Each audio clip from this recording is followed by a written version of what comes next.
Welcome to the Fantasy Football Endgame. We're here to break down the NFL playoffs one game at a time, starting with the wildcard matchups. This time we'll talk about Tampa Bay versus Washington.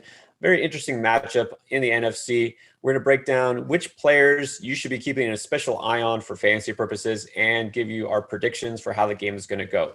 So let's get into it. Chris, as a Washington football team fan, first of all, how do you feel about them making the playoffs with that wonderful record? But also, how do you feel they're going to, match up with a team like Tampa Bay and Tom Brady going with, I believe, Alex Smith at quarterback?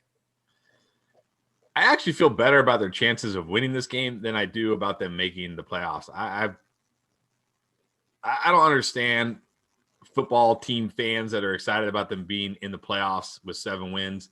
I would have rather had the higher draft pick, but they're in. So now they're in, they might as well try to win, make a deep run. Maybe they can make a deep run like the Giants did in 2007. And I mean, I know the Chiefs aren't undefeated, but they only had 1 loss. So maybe, or 2 losses because of week 17. So maybe they can make a deep run like that and somehow win one of the most amazing Super Bowls in NFL history.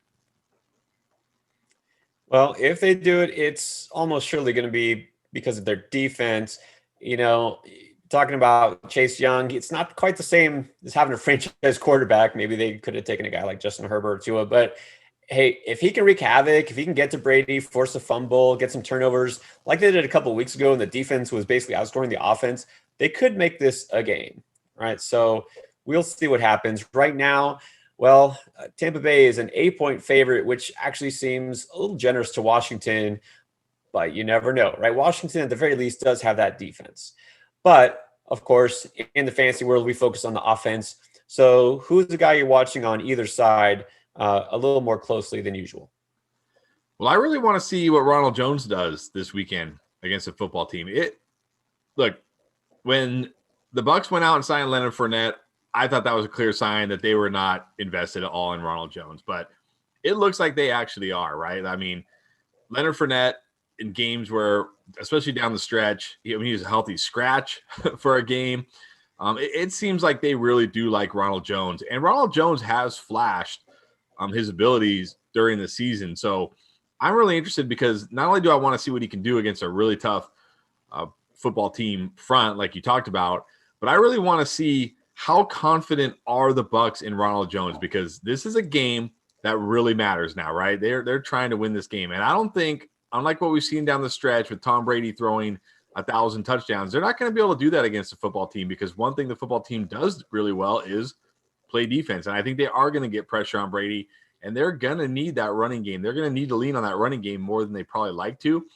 And I really want to see, do the Bucs have confidence in Ronald Jones when the game is on the line, when it really matters to give him the ball, or is this going to be some kind of rotation in the backfield? Because a little sneak peek here, and we're going to talk about this. We're in the midst of our first way too early 2021 mock draft, and I took Ronald Jones with my 5th or 6th pick. I believe my fifth pick. So definitely a guy who could have tons of fantasy value going into 2021, or maybe not. And I think it starts this weekend. Yeah, all really good points. It would be smart of them to actually lean a little bit on the run game, at least early on. It's easy for Bruce Arians. He loves to kind of fall in the trap of just, dropping back and having him throw 40 plus times, right? That's just kind of what his nature is. But Washington, really tough against the pass in particular. They have some good cornerbacks, and of course that pass rush we talk about. So, limiting quarterbacks to, I think, the 4th fewest fantasy points this year. So Brady might not have an easy time, especially if Mike Evans isn't 100%. It might be smart for them to lean on Jones, but that's exactly the question: is how much faith do they really have? We'll see. I'm actually going to look at the running back on the other side, though. Antonio Gibson, we know he's the guy for Washington. I want to see how productive he can be, though. And are they going to feed him the ball enough, or also fall in the trap of going away from the run, especially if they are down early?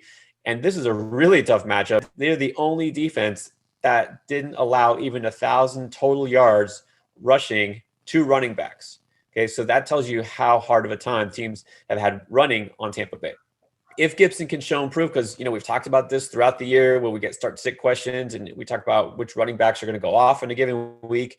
Gibson has had some monster weeks against inferior opponents. He's had a really tough time against some tough opponents when game script doesn't go their way. Sometimes Gibson kind of disappears, not always to his own fault. Sometimes they just don't give him the ball enough. So it'll be interesting to see in this kind of a matchup how well he can do, because that'll be a key for me going forward. How much can I depend on him in fantasy week to week? Is it going to be up and down based on the matchup, or could he be a consistent producer? Yeah, and you've talked about it a couple times about how well he's done in good matchups and how poor he's done in tougher matchups, and this is definitely a tougher matchup. And again, little sneak peek to our mock draft. He went in the second round. I believe he was the 4th or 5th pick in the second round. So a lot of people very high on Antonio Gibson right now. Let's see what he can do in a tough matchup, against in a game that absolutely matters. Yeah, he's a talented player. That's not a question, but that seems pretty early to me. But we'll see. All right, before we get to our picks for this game, don't forget to hit that subscribe button. We definitely appreciate it. It just takes 1 second of your time. We have postseason content and off-season content all year round to help you win in 2021. All right, Chris, let's get to it. Are you picking your team or going with the Bucks? I mean, obviously my heart is with the football team, but my head has got to pick the Bucks here. I don't think it's going to be as easy as people think, just because that pass rush and that defense can at least limit that Bucks offense to some degree. But on the flip side, I don't think this football team offense is going to be able to do much against this Bucks defense. So I think it's going to be lower scoring than people think. I don't think the Bucks offense is going to put up the points people think they will, but in the end, the Bucks will prevail. Yeah, I kind of feel like this game could go one of two ways. Either it'll be a kind of low-scoring, hard-fought game where maybe Tampa just ekes it out because their offense just doesn't get a roll, or I think they'll just roll over them, which is what a lot of people seem to think.